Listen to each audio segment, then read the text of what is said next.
القادة يتقاطرون إلى المحروسة، وتحديدا إلى مدينة شرم الشيخ على سواحل البحر الأحمر. مصر تجمع قادة العالم في أصعب الأوقات، فلا حرب تمنع الاجتماع ولا نفط يشعل المواجهة.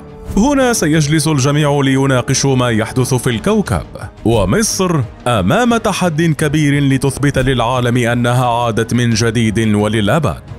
قمة مناخ، غائبون وحاضرون، خلافات تظهر وأخرى تختفي، تحديات ومصاعب وملفات ساخنة.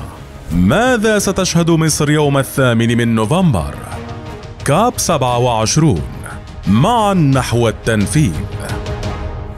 أيام قليلة تفصلنا عن الاجتماع المنتظر في شرم الشيخ، وهو المكان الذي ستتجه إليه كل الأنظار بعد أيام، حيث سيشارك العديد من قادة العالم ومسؤولون رفيع المستوى فيه مع آلاف الناشطين من حول العالم.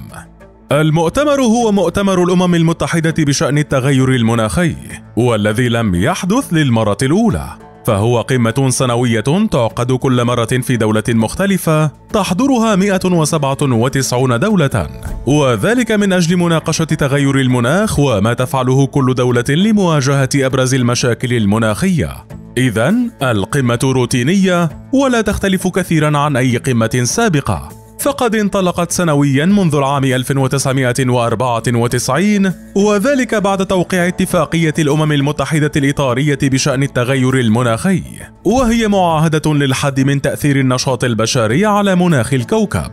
لكن لماذا هي مهمة الآن بالتحديد؟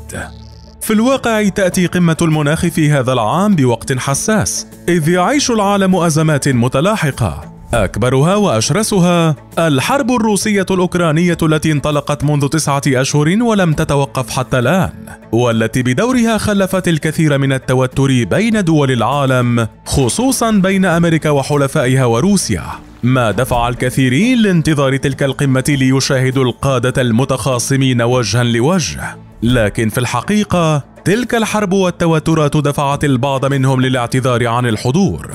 واشنطن وتل أبيب يبدو أنهما اتخذا قرارا مشتركا بالحضور، حيث أعلن البيت الأبيض في بيان رسمي أن الرئيس الأمريكي جو بايدن سيتوجه لمصر، وذلك للمشاركة في قمة المناخ في نوفمبر. وكان إسحاق هرتزوغ رئيس إسرائيل أعلن عن ذلك خلال اجتماع له مع بايدن، كما أعلن على لسان الناطق باسم رئيس الوزراء الإسرائيلي عن حضور يائير لابيد للقمة، على الرغم من وجود انتخابات للكنيست سيتبعها تشكيل للحكومة. أما أوروبيا فأعلنت جورجيا ميلوني رئيسة وزراء إيطاليا نيتها الحضور، ومعها الرئيس الفرنسي ماكرون ورئيس الوزراء الهولندي مارك روتا. كما أعلنت الحكومة الألمانية في وقت سابق عن مشاركة المستشار الألماني أولاف شولتز في القمة، فيما اعتذر رئيس الوزراء البريطاني ريتشي سوناك عن الحضور، وهي خطوة وصفت بالسير على خطى سلفه ليستراس، التي أعلنت هي بالبداية رفضها الحضور ومن ثم قالت إنها ستحضر، وذلك بعدما اتفقت مع الملك تشارلز على عدم حضور القمة. أما عربيا فمن المؤكد حضور ولي العهد السعودي محمد بن سلمان، الذي بدوره سيعقد القمة الثانية للشرق الأوسط الأخضر أيضا في شرم الشيخ. ومن المتوقع حضور عدد من زعماء العرب، خصوصا أن القمة تقام في دولة عربية. أما القائد الأهم والأكثر جدلا في الوقت الحالي، والذي كان ينتظر العالم حضوره ليواجه قادة الغرب وأمريكا، الرئيس الروسي فلاديمير بوتين، فقد أعلن مستشاره في أكتوبر الماضي أنه لن يحضر قمة المناخ هذا العام، والسبب اعتقاده بأنها لن تحقق أهدافا كبرى.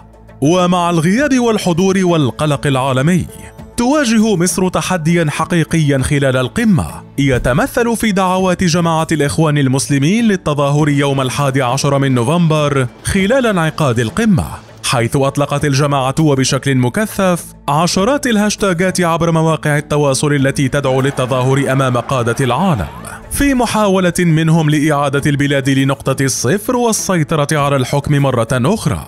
وعلى الرغم من كون أن تلك الدعوات لم تلقى الاستجابة من الشعب بشكل فعلي، لكن الحكومة المصرية تتخوف من تحركات عنيفة من قبل الجماعة أو هجمات منسقة لخلق الفوضى في البلاد خلال القمة، حيث أكد اللواء خالد فودة محافظ جنوب سيناء في تصريحات صحفية أن الدولة لا تمنع التظاهرات أبدا ولن تقف بوجهها إذا كانت شعبية ووفق القانون المصري، لكن الدولة ستتصدى لأي محاولات للتخريب أو خلق الفوضى إذا حدثت، وهو الأمر المرجح بالنسبة لجماعة الإخوان التي كررت تلك الأفعال سنويا في مصر في محاولة لإعادة الارتباك للدولة المصرية دون فائدة.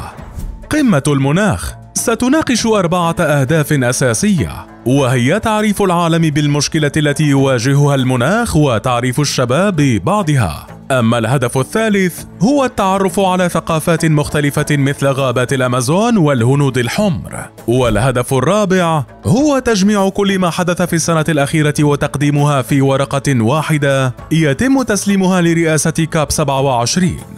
قمة قد يراها البعض روتينية، لكنها تحمل ملفات هامة وتأتي في وقت حساس، وقد يحدث خلالها وبعدها الكثير من الأحداث بعد المواجهة.